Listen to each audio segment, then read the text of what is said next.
किस कदर एक दूसरे को प्रभावित कर रहे हैं, एक दूसरे से प्रभावित हो रहे हैं, किस प्रकार एक दूसरे से प्रतिक्रिया कर रहे हैं, और ये प्रतिक्रिया की भीतर ही भीतर धाराएं चलती हैं, अंतरधाराएं चलती हैं, क्रॉस करंट्स कितने चले जा रहे हैं, और उनकी वजह से कैसे विकार जाग रहा है, विकार पर विकार जाग रहा है, और हम व्याकुल भी जा रहे हैं। ये सारी बातें प्रवचनों से नहीं समझ में आती।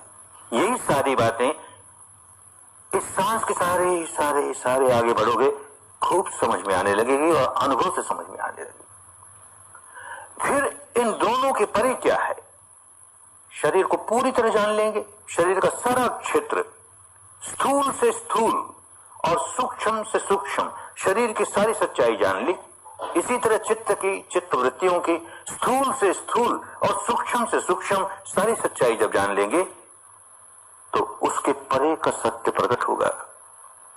ये शरीर, चित्त और चित्त वृत्तियों का सारा क्षेत्र देखेंगे अपने अनुभव से, बड़ी पढ़ाई बात नहीं, सुनी सुनाई बात नहीं, अपने अनुभव से देखेंगे, अरे कितना अनित्य है, कितना नश्वर है, कितना भंगुर है, प्रतिक्षण बदलते रहता है, ये अपने अनुभव से देखेंगे।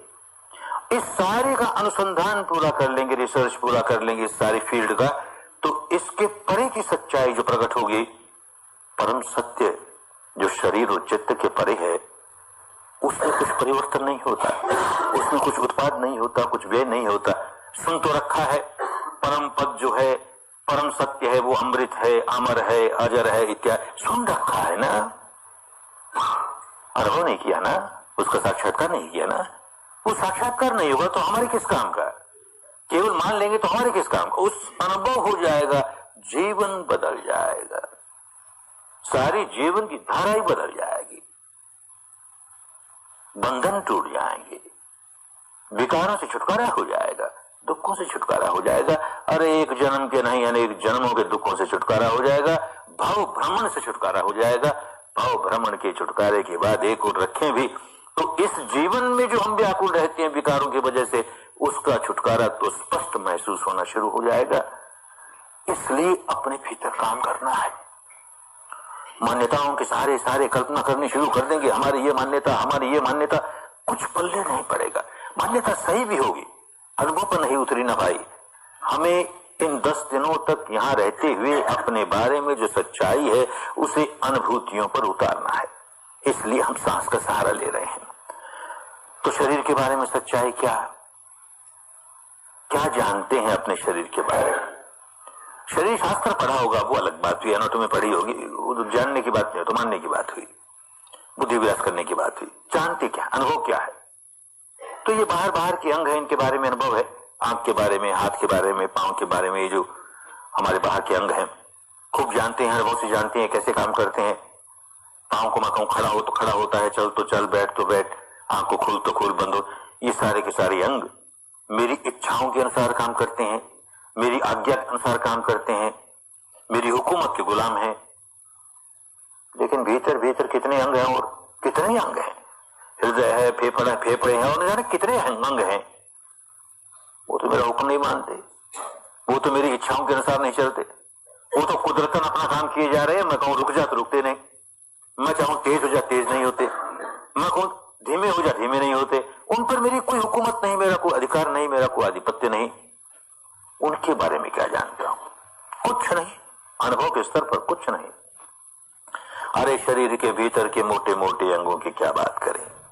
ये सारा का सारा शरीर ऐसे नन्हे नन्हे जीव कोशों से बना हुआ, और उनसे भी छोटे नन्हे नन्हे परमाणु कणों से बना हुआ, जिनमें प्रत्येक परमाणु कण में प्रतिक्षण कुछ ना कुछ खटपट हो रही है, कोई ना कोई हरकत हो रही है। तरंगे उत्पन्न होता है, नष्ट होता है। क्या जानते हो उसके बारे में? साइंस की पुस्तकें पढ़ ली होंगी और उसको लेकर के मान रहे हो। जाना क्या? कुछ नहीं जाना ना। ये सांस के सारे चलते चलते चलते अपने शरीर के बारे में पूरी जानकारी हो जाएगी। कोई शब्द नहीं जोड़ेंगे, कोई रूप आकृति नहीं जोड़ेंगे, शुद्ध सांस के सारे सारे सारे चलेंगे, सारी जानकारी हो जाएगी। आरंभ होगा स्थूल स्थूल सच्चाइयों के साथ। अनेक लोग जो शिविर में आए हैं उसमें से ऐसे भी होंगे कि 10 दिन के शिविर में इस अवस्था पर पहुंच जाएंगे कि सारा घनत्व पिघल जाएगा। शरीर जो इतना ठोस मालूम होता है, सारा ठोसपना दूर हो जाएगा। केवल तरंगे ही तरंगे, तरंगे ही तरंगे। और एक अवस्था आगे जाकर के आएगी कि एक एक परमाणु अलग, एक एक परमाणु अलग, और कैसे उसमें पिरोया हुआ चित्त अलग, सारा समझ में आएगा।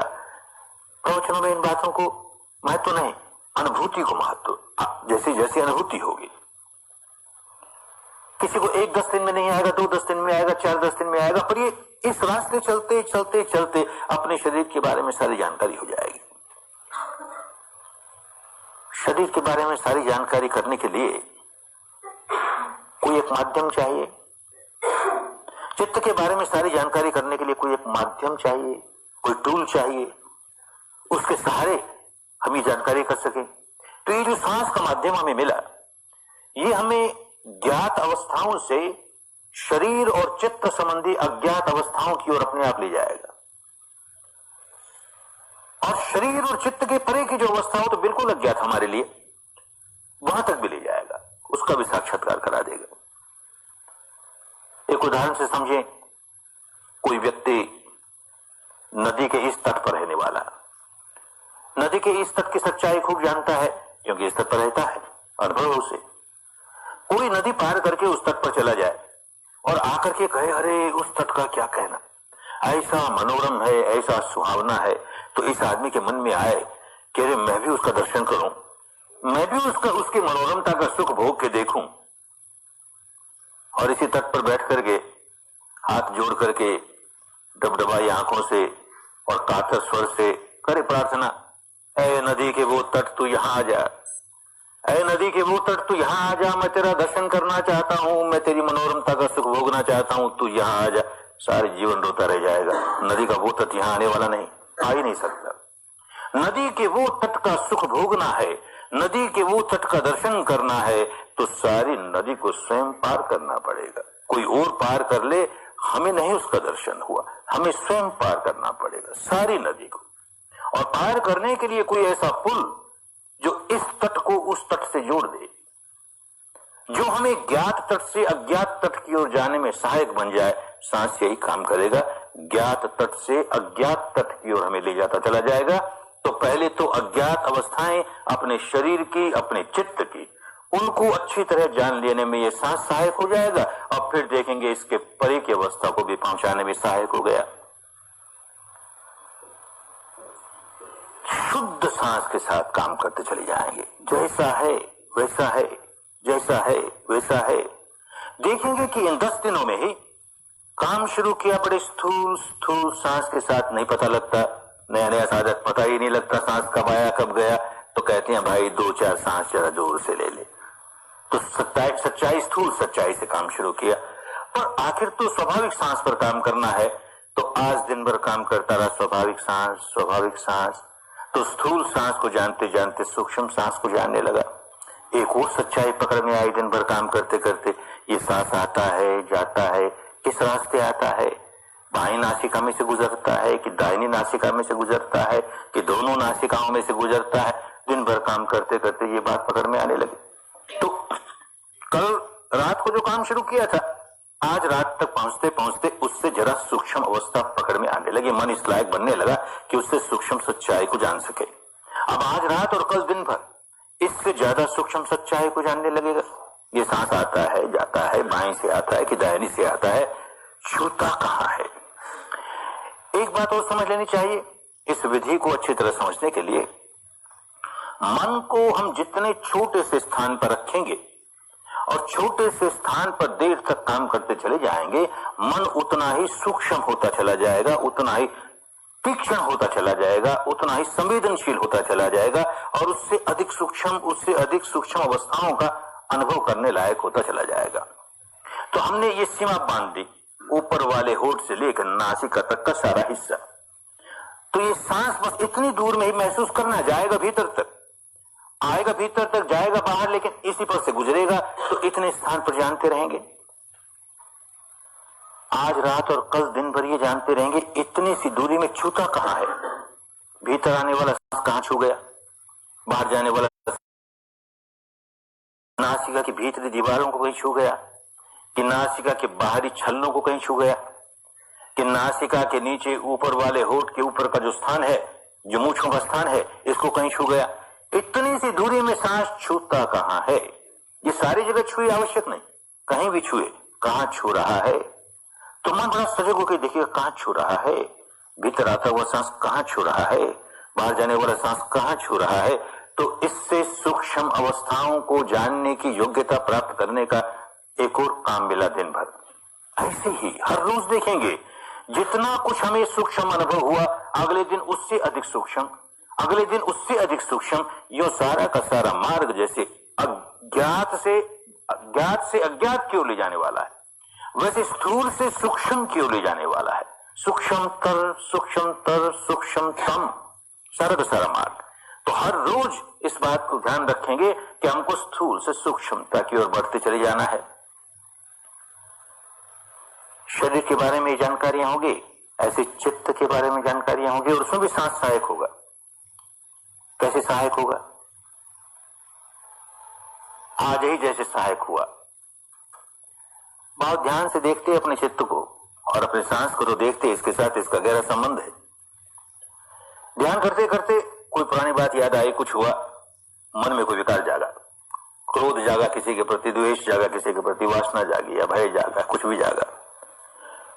ध्यान से देखोगे तो पता लगेगा कि जैसे ही मन में विकार जागा, सांस की गति स्वाभाविक नहीं है, जरा तेज हो गई, जरा भारी पड़ गई, और जैसे ही वो विकार दूर हुआ तो स्वाभाविक हो गई। अरे तो बात समझ में आएगी कि जैसे ये सांस एक शरीर की प्रक्रिया है, उसका शरीर से गहरा संबंध है, वैसे ही इस सांस का मेरे मन से भी गहरा संबंध है। मेरे मन के विकारों से तो और गहरा संबंध है, और मुझको तो अपने विकारों की जड़ों तक जाना है। इसलिए शुद्ध सांस का काम।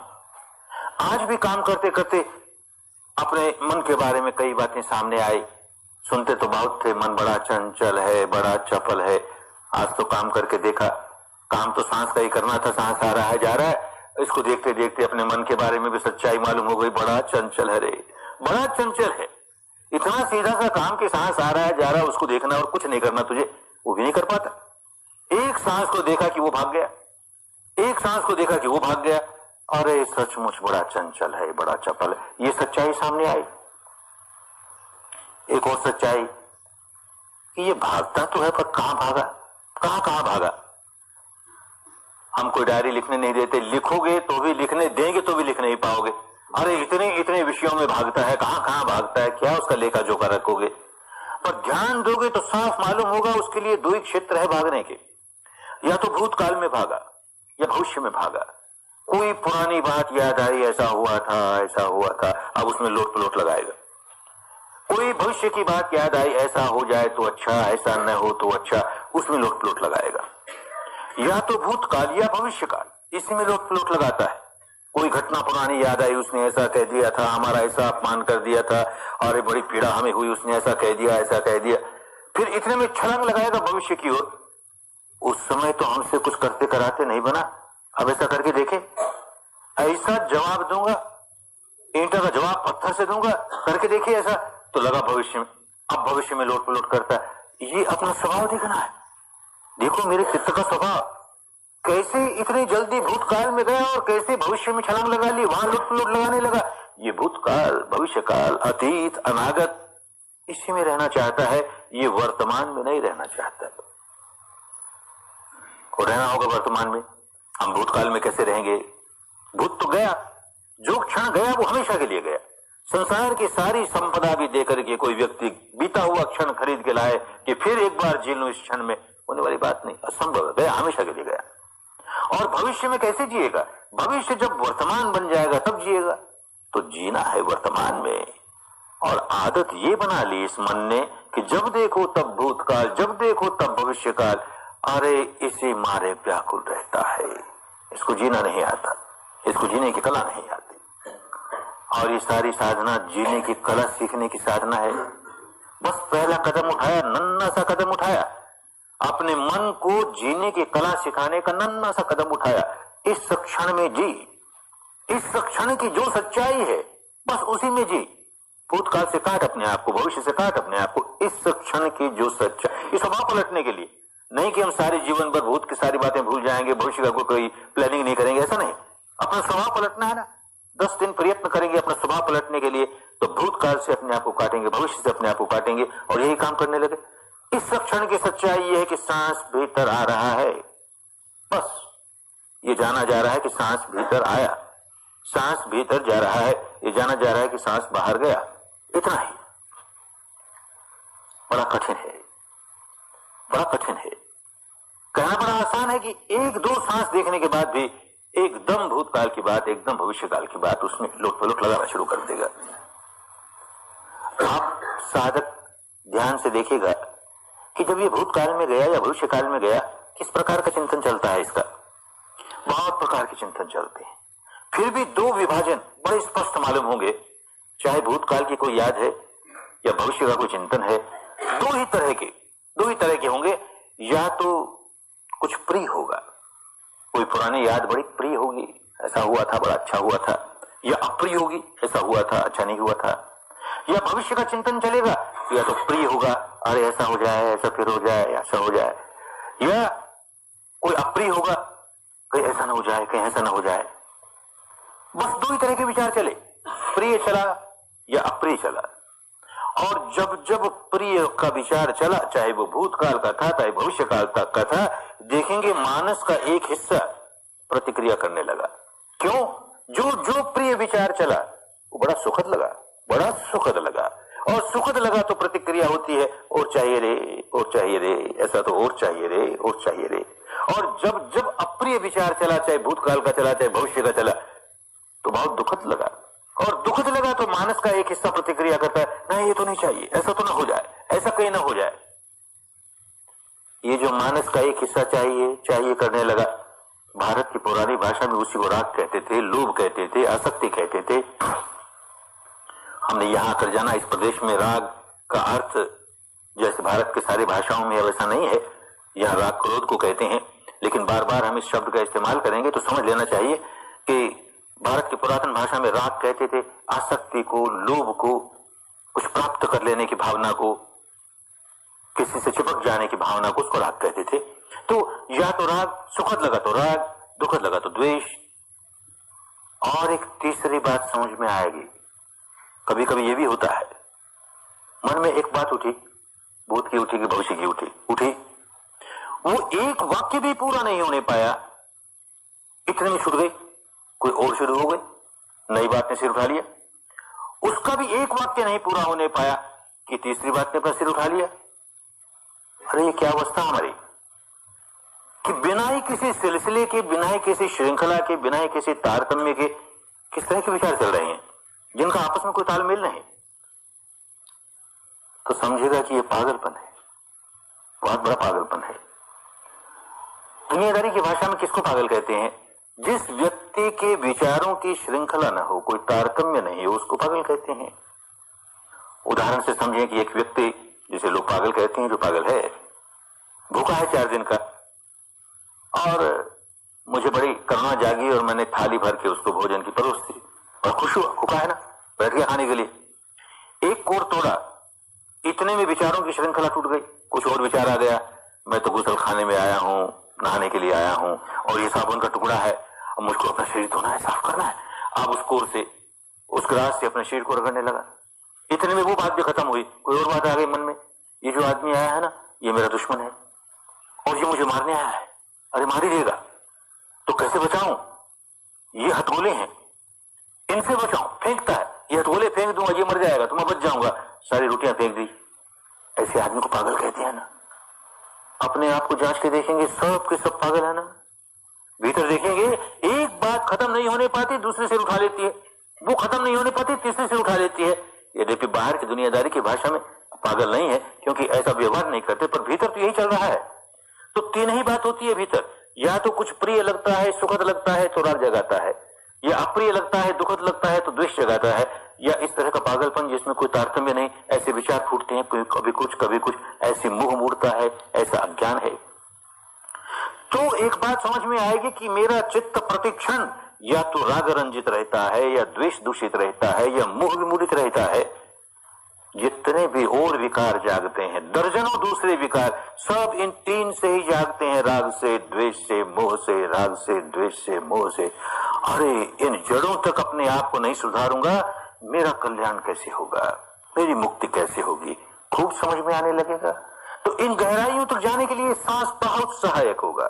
अपने बारे में शरीर संबंधी जो सच्चाई है, चित्त संबंधी जो सच्चाई है, उसको अनुभूतियों से जानने का काम होगा। अनुभूतियों से जानने के काम कर रहे हैं, इसमें कुछ और नई बात नहीं जोड़ते, इसीलिए ये सारी प्रतिक्रियाएं होनी शुरू हो गई। यहाँ पीड़ा हुई, वहां पीड़ा हुई, ऐसा हुआ, जी घबराया, ये भागने को जी चाहा, क्यों, ये क्यों हुआ, इसे समझें। दिन भर काम करते हुए मुश्किल से बीच बीच में कुछ क्षण ऐसे आते हैं, काम तो बड़ा सरल है कि बस केवल सांस को आ रहा है तो जान आ रहा है, जा रहा है तो जान जा रहा है, और कुछ नहीं करना तुम्हें। लेकिन न जाने कितने प्रकार के चिंतन आते हैं और ये काम नहीं हो पाता। कोई कोई क्षण तो मिलता है जबकि इतना ही जानता है, सांस आ रहा है या जा रहा है, तो सच्चाई को जान रहा है। भले बड़ी स्थूल सच्चाई है, कल्पना नहीं है इसमें, कोई मान्यता की बात नहीं है, कोई दर्शन नहीं इसमें समाया हुआ, कोई दार्शनिक बात नहीं है, सच्चाई है। सांस आ रहा है, जा रहा है, तो मोह मूढ़ता नहीं है। एक बात हुई, अब सांस आ रहा है तो आते हुए सांस के प्रति राग नहीं जगाता, सांस और चाहिए रे, और चाहिए रे, कौन करता है इसे? सांस आ रहा है तो आएगा ही, दूसरा आ जाएगा, तीसरा आ जाएगा, उसके प्रति राग क्या जगाएगा? ऐसे जा रहा है तो उसके प्रति द्वेष नहीं जगाता, जल्दी चला जाए, हमें नहीं अच्छा लगता, जल्दी नहीं जगाता। आ रहा है जान रहा है, जा रहा है, जा रहा है, जान रहा है। तो वो क्षण ऐसा मिला कि जिसमें राग भी नहीं, जिसमें द्वेष भी नहीं, जिसमें मोह मूढ़ता भी नहीं, तो बड़ा पवित्र क्षण मिला, शुद्ध क्षण मिला। वो शुद्ध क्षण हमारे अंतर मन के गहराइयों में हमने जो संग्रह कर रखा है, अनेक जन्मों का संग्रह है। अनेक जन्म को कोई नहीं मानता, नहीं माने, इस जन्म का भी कम संग्रह नहीं है। राग का, द्वेष का, मोह का, विकारों का ढेर इकट्ठा कर रखा, गंदगी इकट्ठी कर रखी है। ये क्षण निर्मलता का और वो सारा का सारा मैल का, जैसे ही दोनों का परस्पर संपर्क होता है, बड़े जोरों का विस्फोट होता है। धन और ऋण, पॉजिटिव और नेगेटिव मिले और बड़े जोरों से विस्फोट होगा, जैसे कोई भूचाल आ गया, ज्वालामुखी फूट पड़ी। उसका स्वभाव है, हमने अंतर मन के हमारे जो रोग थे, हमारे जो विकार थे, उनको छेड़ दिया, वो उभर करके ऊपर आएंगे, उनकी उदीर्णा होगी। और मन और शरीर का इतना गहरा संबंध है कि मन के विकार जब उभर करके चित्त के ऊपर हिस्से पर आते हैं तो शरीर पर प्रकट होते हैं। तो कहीं पीड़ा हुई, कहीं भारीपन हुआ, कहीं ये हुआ, हाय रे मरा रे, क्या हो गया रे, क्या हो गया रे, ये तुम्हारे कल्याण के लिए हो रहा है। ऑपरेशन शुरू हो गया, इसका मतलब ऑपरेशन शुरू हो गया। घाव को काटा, उसमें पीप थी, वो बाहर आई। पीप तो भरी हुई है ही, विकार तो भरे हुए है ही। घाव को काटोगे, उसमें पीप है तो पीप ही बाहर आएगी, गुलाब जल कहां से बाहर आएगा? आए, वो बड़े कल्याण की बात। ऐसी उदीर्णा होगी, उसको देखते चले जाओगे साक्षी भाव से, तटस्थ भाव से, उसकी निर्जरा होती जाएगी, उसका क्षय होता जाएगा, उससे छुटकारा होता चला जाएगा। उतने उतने दुखों से मुक्ति होती चली जाएगी, जितने जितने विकारों से मुक्ति होती चली जाएगी। ये बात खूब समझ में आने लगेगी।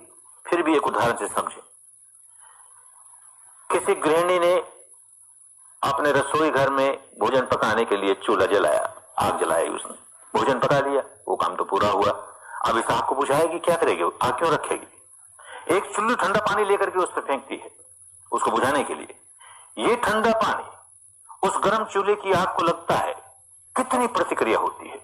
वहीं से प्रतिक्रिया होती है, कुछ धुआं उठेगा, जोर से धुआं उठेगा और छू करके आवाज आएगी। एक चुल्लू फिर डालेगी, फिर छू करके आवाज आएगी। वो छू छू की प्रतिक्रिया चलती ही रहेगी, चलती रहेगी, जब तक कि उस चूल्हे का तापमान इस पानी के तापमान के बराबर नहीं हो जाएगा। वो चूल्हा भी उतना ही ठंडा हो गया जितना पानी ठंडा है, अब कोई छूछा नहीं होती।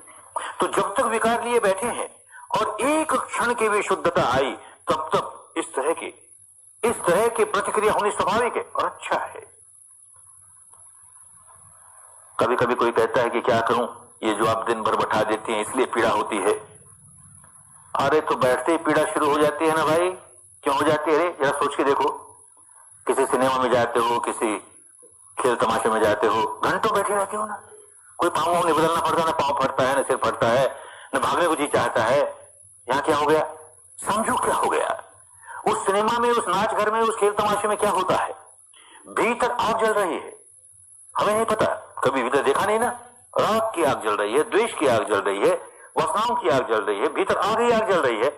और इनपुट क्या दे रहे हो? जो कुछ देख रहे हो वो राग का ही इनपुट दे रहे हो, द्वेष का ही इनपुट दे रहे हो, वासनाओं का इनपुट दे रहे हो।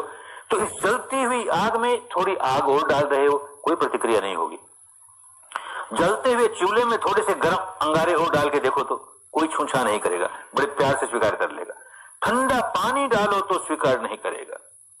तो जैसे ही हमने वीत रागता का क्षण, एक क्षण का राग विहीन अवस्था, एक क्षण की द्वेष विहीन अवस्था, एक क्षण की मोह विहीन अवस्था, जैसे इस राग के अंगारों को छूती है तो ये प्रतिक्रिया होगी ही। तो और साधनाओं में, इस साधनाओं में ये भिन्नता है, ये समझ लेनी चाहिए कि हमने शुद्ध सांस का सहारा लिया और उसके प्रति जागते हुए कोई राग नहीं जगने दिया, द्वेष नहीं जगने दिया, मोह नहीं जगने दिया, भले एक क्षण के लिए। ऐसे दिन भर में कितने क्षण आए होंगे, उन क्षणों ने अपना काम करना शुरू कर दिया, बड़ा कल्याण होने लगा, बड़ा कल्याण होने लगा। काम बहुत करना है, बहुत लंबा रास्ता है और काम खुद ही करना पड़ेगा, किसी की कृपा काम नहीं आएगी। कोई कृपा ये कर देगा, उस रास्ते पर चला होगा तो बड़े प्यार से रास्ता बता देगा, बस काम स्वयं करना पड़ेगा और इन सारे संकटों में से गुजरना पड़ेगा। तो दो चार बातें हैं साधक को, नए साधक को अच्छी तरह समझ लेनी चाहिए। अभी से समझ लेंगे तो काम हल्का हो जाएगा, काम ठीक से करोगे। एक बात तो ये खूब अच्छी तरह समझ लेना चाहिए कि कल रात से ही जैसे सांस का काम शुरू किया, तब से ही अपने मानस का ऑपरेशन होना शुरू हो गया। जब हमारे शरीर का ऑपरेशन होता है तो कोई और करता है, हम नहीं करते, कोई सर्जन करता है। और जब शरीर का ऑपरेशन हो रहा है, पीड़ा तो बहुत होती है, उस समय हमको कोई सूंघनी सुंघा दी जाती है, कोई एनेस्थेसिया सुंघा दिया, तो हमें पता ही नहीं क्या हो रहा है। हो गया ऑपरेशन, उसके बाद उस सूंघने का असर निकला, तब पता लगा ये तो मन का ऑपरेशन है। उससे ज्यादा गंभीर ऑपरेशन है, कोई एनेस्थेसिया नहीं, कोई सूंघनी नहीं, सजग होकर के कोई दूसरा करेगा नहीं, खुद को करना है। तो शरीर के ऑपरेशन से भी कहीं ज्यादा नाजुक काम है, तो कठिनाइयां आएंगी, पीड़ाएं आएंगी, घबराना नहीं। घबरा करके ये समझो कि मैं तो छोड़ के भाग जाऊंगा, तो अपना बहुत बड़ा अमंगल कर लोगे, बहुत बड़ी हानि कर लोगे। इसीलिए जो लोग आते हैं, आने के पहले ही पत्रों द्वारा पूछते हैं, बाबा 10 दिन पूरा रह सकोगे ना? बहुत कठिन काम है, तपना है, बहुत कड़े नियम है यहाँ के, पाल सकोगे ना, रह सकोगे ना? फिर आने के बाद भी यहाँ फिर हिलाते हैं, फिर पूछते हैं रह सकोगे ना? नहीं तो अभी समझ शामिल हो। शामिल हो गए, ऑपरेशन शुरू हो गया और फिर समझे कि हम भाग जाए यहाँ से और हमको छुट्टी मिल जाएगी, सहायक आचार्य से छुट्टी मिल जाएगी कि आचार्य से छुट्टी मिल, कोई नहीं छुट्टी देगा। किसी आदमी के शरीर का ऑपरेशन चलता हो, आधा सा ऑपरेशन हुए और उसे होश आ जाए, वो कहे डॉक्टर साहब बंद करो, बाकी ऑपरेशन फिर कराएंगे, तो कौन डॉक्टर छोड़ देगा उसे? उसकी हानि होगी ना, कोई डॉक्टर नहीं छोड़ेगा।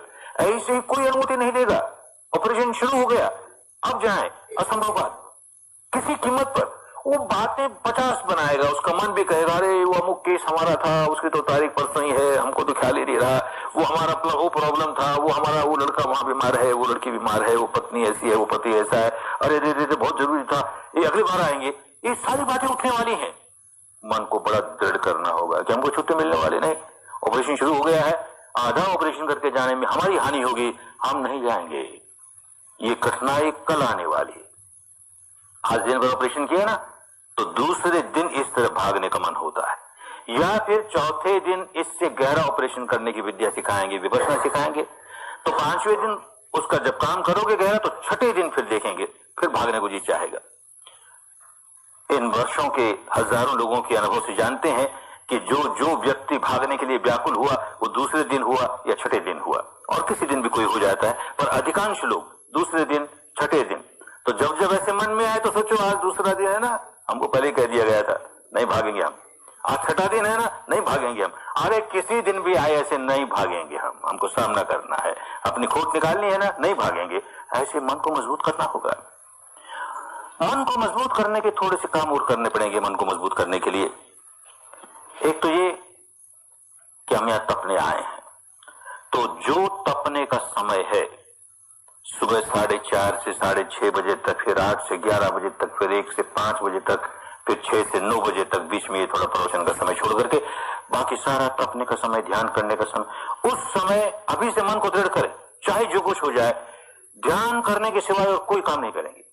नहाना है, धोना है, खाना है, पीना है, ये करना रह गया, वो करना रह गया, कुछ नहीं।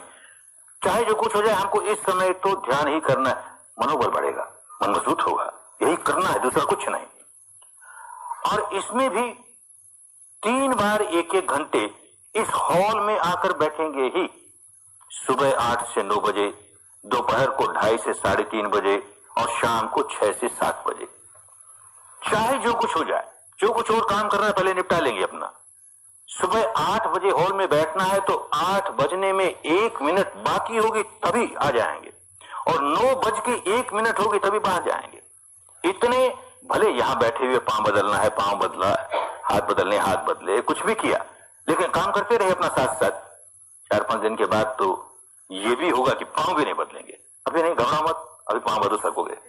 अभी तो 1 घंटे हमको इस हॉल में रहना है, चाहे जो कुछ हो जाए। ये अपना मनोबल बढ़ाने के लिए, मन को मजबूत करना है ना। हमने निर्णय किया है, अधिष्ठान किया है, नहीं जाएंगे, 1 घंटे यहां रहेंगे। तो जो समय हमें दिया उसके 1 मिनट पहले, जो समय दिया उसके 1 मिनट बाद यहां से निकलेंगे। ऐसे मन को मजबूत करेंगे। और हर 1 घंटे की बैठक के बाद 5-4 मिनट का समय मिलेगा, विश्राम करके फिर आ सकते हैं, फिर अपना काम शुरू कर देंगे, लेकिन उस 1 घंटे खूब दृढ़ता से। और एक बात ख्याल रखेंगे कि किसी भी कीमत पर, ये अपनी सुरक्षा के लिए, किसी भी कीमत पर ये तपोभूमि की जो सीमा है, सीमा बांध रखी है, लोग यही ध्यान करेंगे, इसके बाहर कदम नहीं रखेंगे। इन 10 दिनों इसके बाहर कदम नहीं रखेंगे। जैसे हॉस्पिटल में भर्ती होते हैं और जब ऑपरेशन चलता है तो ऑपरेशन थिएटर में जब चले गए तो उस समय ऑपरेशन करने वाले लोग कितने सजग हैं कि बाहर का कोई आदमी आके पेशेंट से नहीं मिल सकता, रोगी से, रोगी बाहर जाके किसी से नहीं मिल सकता, उसको वहीं रहना पड़ता। ऑपरेशन चल रहा है ना, घाव खुले हैं, न जाने किस तरह के कोई कीटाणु उसमें आ जाए, इतनी बड़ी कठिनाई हो जाए, ऐसे ही मन का ऑपरेशन चल रहा है। तपोभूमि के भीतर सुरक्षित हो, बाहर गए, घाव खुला है, न जाने क्या खींच लोगे, अपनी हानि कर लोगे। भूल करके भी बाहर नहीं जाना, इस बात को ख्याल रखना। और एक बात, कभी कभी ये चाहेगा कि ध्यान के समय ध्यान तो करना है, ये बात तो ठीक है, अंदर बड़ा घुटन मालूम होती है, भीतर क्यों, बाहर बैठ के करेंगे। अभी नहीं, जब तक इस विद्या में खूब न पक जाओ, कुछ शिविरों के बाद जाके पकोगे।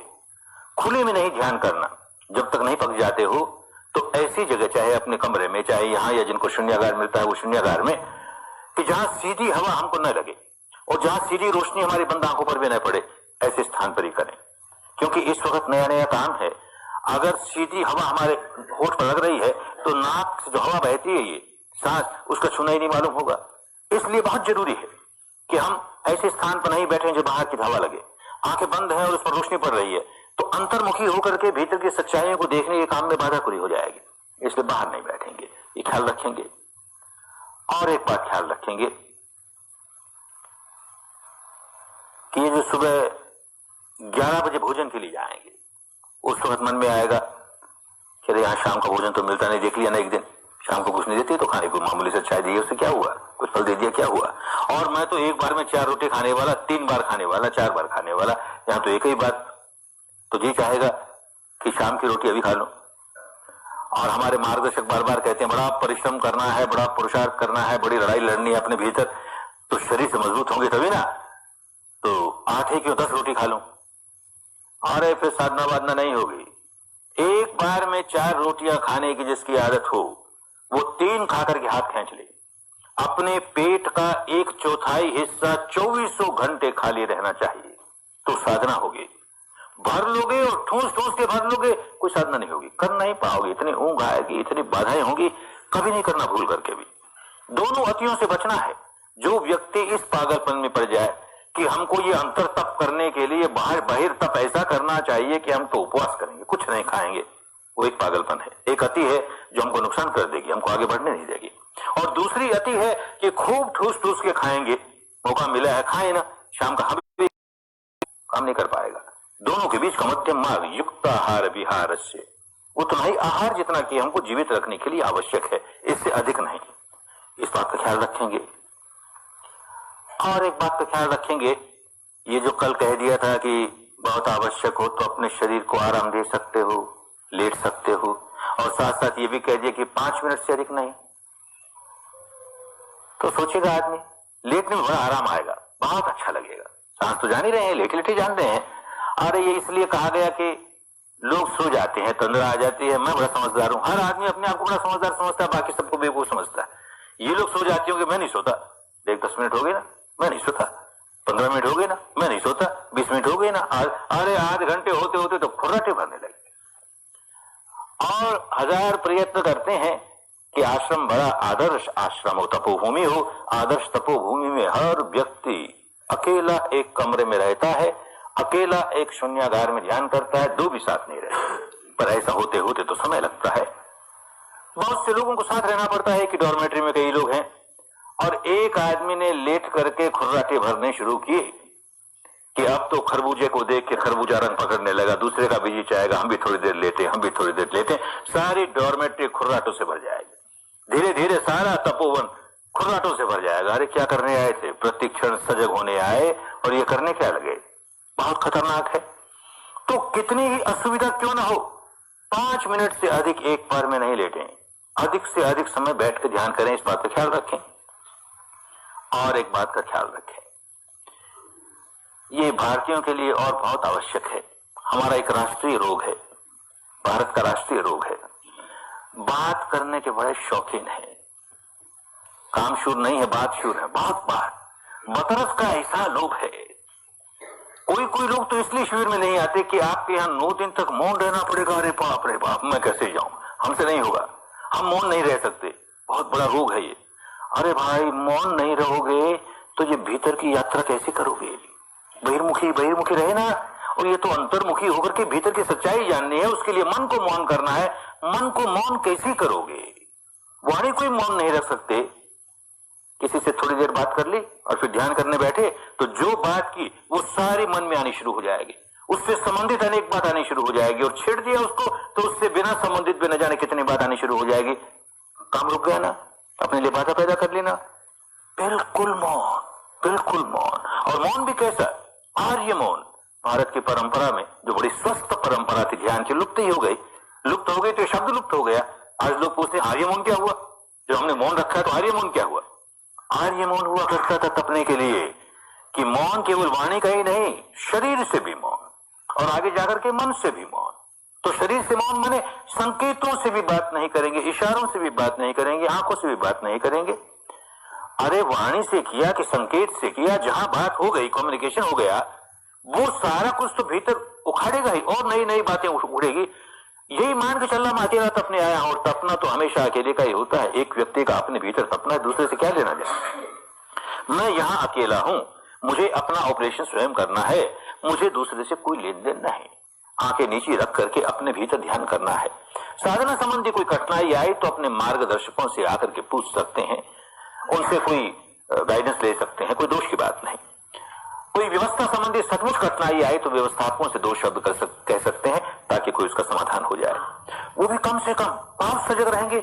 ये पूछना आवश्यक है ना, तो ही केवल बात करने के लिए चले गए, दिन भर मौन रहना पड़ता है, चलो बहाना मिला 12 से 1 बजे तो चल के बात कर लें, ऐसा नहीं। बहुत आवश्यक हो तो ही, अन्यथा मौन रहकर काम करेंगे।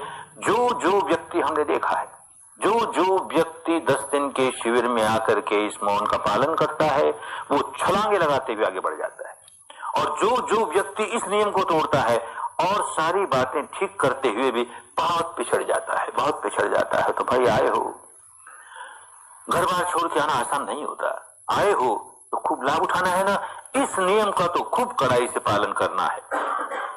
एक बात और भी है कि जब किसी से बात करके अपने मन को वाचाल बना दिया तो अपनी साधना के लिए दीवारें खड़ी कर दी, वो तो हुआ ही, पर जिससे बात कर रही उस बेचारे के लिए भी तकलीफ खड़ी कर दी। अब जिससे बात कर ली वो भी तो साधक है, अब उसके सामने चारा डाल दिया, वो घंटों जुगाली कर, मैं तो जुगाली कर रहा हूं अपने चारे की, तू भी कर, उसकी साधना ही भंग कर दी। और किसी डॉर्मेट्री में 10-15 लोग हैं और 2 लोग बैठे चुरपुर करते हैं, रात को भी देर तक चुरपुर करते हैं, बाकी लोग बेचारे, उन सब का ध्यान भंग कर दिया। अरे अपने यहाँ किसी तपस्वी का तप भंग करने पर कितना बड़ा दोष। ये राक्षसों का काम होता था कि मुनियों की तपस्या भंग करे, तो राक्षसी वृत्ति जगाने नहीं आए, दैवी वृत्ति जगाने आए। हम किसी का तप भंग नहीं होने देंगे। हमारी वजह से किसी एक व्यक्ति का तप भंग हो जाए, उसे हानि हो जाए, हम नहीं होने देंगे, खूब सजग रहेंगे। मौन का एक और भी कारण है, बहुत महत्वपूर्ण कारण है। वो भी एक और महत्वपूर्ण कारण ये कि कल जो 5 शील लिए थे वो कोई कर्मकांड नहीं था, वो कोई रस्म अदायगी नहीं थी, बहुत जरूरी था, इस साधना का अंग है। उसमें एक शील ये भी कि झूठ नहीं बोलेंगे। अरे पुरानी आदत पड़ी है भाई, जब किसी से बात करोगे तो भले सफेद झूठ न भी बोलो तो भी किसी बात को जरा बढ़ा चढ़ा के बोल दोगे, किसी बात को जरा छिपा के बोल दोगे, ये शील भंग हो गया ना। सत्य बोलने वाला शील भंग हो गया ना। और ये तो हमारी आधारशिलाएं हैं इस साधना की। एक भी शिला हल गई, बुनियाद हल गई, सारा का सारा काम रुक जाएगा, आगे नहीं बढ़ पाओगे। चुप रहोगे, मौन रखोगे, अपने आचार्य से या सहाचार्य से बात करनी है तो भी बहुत सजग रहोगे। क्या प्रश्न पूछा गया, उसका सही सही उत्तर दे रहा हूं ना, कुछ छिपा तो नहीं रहा, कुछ बढ़ा तो नहीं रहा। तो ये शील पक्का रहेगा।